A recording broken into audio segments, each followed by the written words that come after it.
Hello again, everyone. This is Diane, once again welcoming you to the unofficial Drew Carey's Improv-A-Ganza channel here on lovely YouTube. Once again, I'm coming to you with my show reviews. And once more, I also do ask that you please go and watch the first few videos. They will give you a little bit more information about a few things, how the shows are working, how some of the games are being played, why my voice sounds a little funny, and just other things like the set design, and some other general things, like why my reviews are set up the way they are, why I'm not giving too many details, that sort of thing.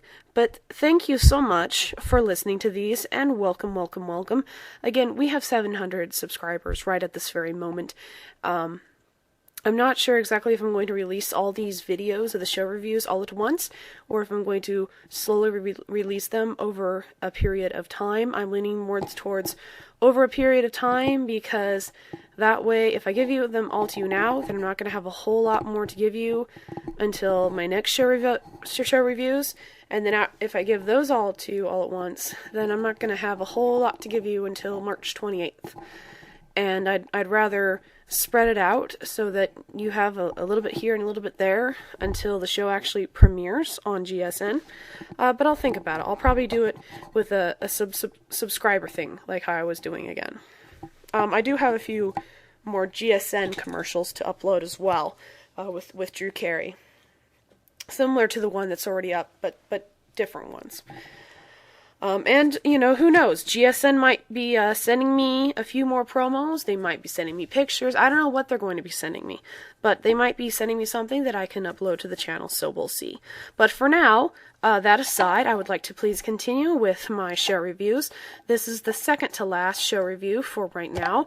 It is of the 6th show that I went to, of the early show from January 16th, 2011. The cast consisted of Greg Proops, Chip Eston, Ryan Stiles, Jeff B. Davis, Colin Mockery, and, of course, Drew Carey. And yes, you heard me right, folks. Ryan and Colin were together taping an episode. I know a lot of you are very big into the Ryan and Colin relationship, and that they had such great chemistry together on Whose Line, and that a lot of people have been very excited to see them perform together. Until that night, I had not seen them together perform. I'd seen them each individually doing their own thing, but watching them perform together for the first time was quite a treat for me, and I hope that watching it for you, when you see it, will be a treat for you as well, when it finally is aired. So they started out with the game Freeze Tag, and then they went on to New Choice, and they started off with Ryan and Colin, and it was for a school fundraiser. And a lot of people I know probably think that same chemistry that Ryan and Colin had was going to be, exactly the same as it was on Whose Line. And I don't think it quite was. I think it's been so long since they've worked together consistently that I could tell there was a slight bit of awkwardness, at least in that first game. But as the show went on, and especially for the later show, it came back, and it was beautiful to watch them work together. It was really a treat, and I had a lot of fun. But for that first New Choice, it was a little bit awkward, I could see. And that awkwardness was funny. It wasn't awkward in a bad way. It was a little bit awkward in a, they were probably as, excited to work with one another again as we are to watch them perform. Or so maybe I'm thinking. I'm not certain. Anyway, continuing on. The third game was a song to an audience member. It was sung by Chip and Jeff in the style of like Tony Bennett. The fourth game was Moving People with Drew and Greg, and they were playing racquetball.